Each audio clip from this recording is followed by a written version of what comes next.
Hello friends, I am Aprati. Welcome back to our channel plants space. आज हम आपको लेजिस्ट्रोमिया, जिसको सावनी या प्राइड ऑफ इंडिया भी कहते हैं, इसकी कटिंग ग्रो करना बताएंगे, और वो भी बहुत आसान तरीके से। इसकी फ्लावरिंग पर ऑलरेडी वीडियो हमने शेयर की हुई है, आप डिस्क्रिप्शन बॉक्स में वीडियो चेक कर सकते हैं। तो हमने कोई भी इसकी मजबूत ब्रांच नहीं ली है, हमने ऐसी ब्रांच ली है जो इसमें एक्स्ट्रा हैं, यानी जो साइड से इसकी छोटी छोटी ब्रांचेस बन गई थी।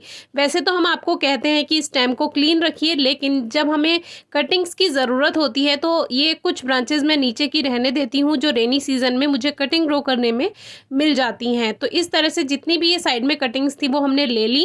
सावनी की एक खासियत है कि इसकी बारीक से बारीक और पतली से पतली, छोटी से छोटी कटिंग ग्रो हो जाती है। ये प्लांट हमने कटिंग से ही ग्रो किया था 2017 में, और हमें डेट भी याद है, 6 सितंबर को हमने इसकी कटिंग ग्रो की थी। और मैं कहीं अपने रिलेशन में गई हुई थी, वहीं मैंने नॉर्मल सॉइल में ये कटिंग लगा दी थी एक पॉली बैग में, और पॉली बैग में लगा के ही मैं वो कटिंग घर लेकर आ गई थी, और बिल्कुल डिस्टर्ब नहीं की थी सफ़र में। तो वो ऐसी की ऐसी आ गई और ग्रोथ कर गई, और 2017 से ये प्लांट मेरे पास है। तो इस तरह से देखिए, बारीक से बारीक कटिंग इसकी ग्रो हो जाती हैं। बिल्कुल नई टहनी नहीं लीजिए, जो थोड़ी पुरानी सी हो वो टहनी लेनी चाहिए। अब इसमें थोड़ा थोड़ा कट लगा देते हैं नीचे की तरफ। एक पेंसिल जितना आप बड़ी कटिंग ले सकते हैं, यानी 6 से 9 इंच बड़ी, तो उसमें अच्छी से ग्रोथ हो जाती है। और इतनी ही बारीक कटिंग मैंने ग्रो की थी जब मैंने सबसे पहले ये मदर प्लांट ग्रो किया था। अब कुछ दिन पहले काली इलायची, जो बड़ी इलायची होती है, उसका ये पौधा इस पॉट में शिफ्ट किया था। तो साइड साइड में इसी में ही ये कटिंग्स लगा देते हैं, क्योंकि अभी इलायची की जड़ें इतनी नहीं फैली होंगी, इन कटिंग्स को ग्रोथ करने में जगह मिल जाएगी। अगर आपका गमला पुराना है, प्लांट पुराना लगा हुआ है कोई, तो आप उस पॉट में ना ग्रो करें, क्योंकि उसमें तो उस प्लांट की ही जड़ें फैली हुई रहेंगी, तो इन कटिंग्स को जड़ें फैलाने के लिए जगह नहीं मिलेगी।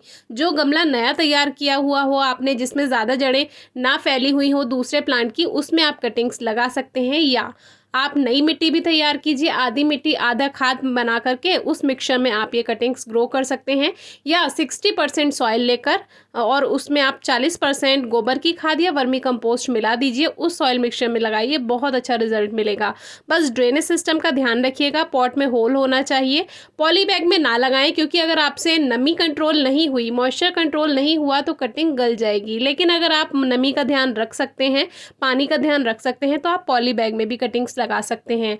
अब देखिए, 9 दिन के बाद ही इसमें न्यू शूट्स आ गई, लेकिन इसका मतलब ये नहीं है कि इसमें जड़ें बन गई होंगी। पहले पत्तियां आनी शुरू हो जाती हैं, क्योंकि नमी मिलती रहती है तो उसमें शूट्स बन जाती हैं।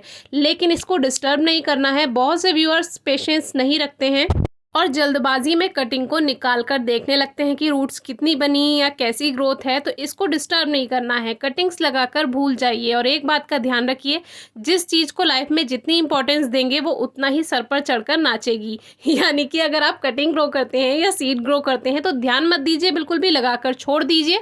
बस पानी का ही ध्यान रखिए कि हल्की नमी मिलती रहे, क्योंकि तभी तो वो ग्रो होंगे। आपने देखा होगा, जब हम कोई सीड ग्रो करते हैं और लगा करके भूल जाते हैं, और फिर अचानक से देखते हैं कि अरे ये सीड तो जर्मिनेट हो गया, तब वो जल्दी से ग्रो होता है। और जब आप कोई सीड लगाएं और फिर उसको बार बार देखते रहें कब आएगा कब आएगा, तभी वो आपके धैर्य की परीक्षा लेता है। तो इसीलिए काम को कर कर भूल जाइए और उसके रिजल्ट की चिंता मत कीजिए। अब देखिए, इतनी छोटी शूट इसमें नीचे की तरफ से आ रही है, जबकि पूरी टहनी ऊपर खाली है।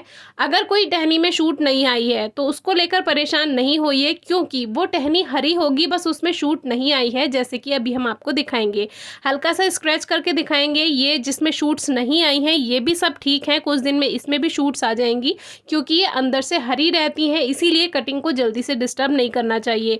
कभी कभी किसी कटिंग को ग्रो करने के बाद 1 महीने के बाद भी रिजल्ट देखने के लिए मिल जाता है। तो इसीलिए कटिंग्स को बिल्कुल डिस्टर्ब ना करें, बस हल्की नमी बनाकर रखें।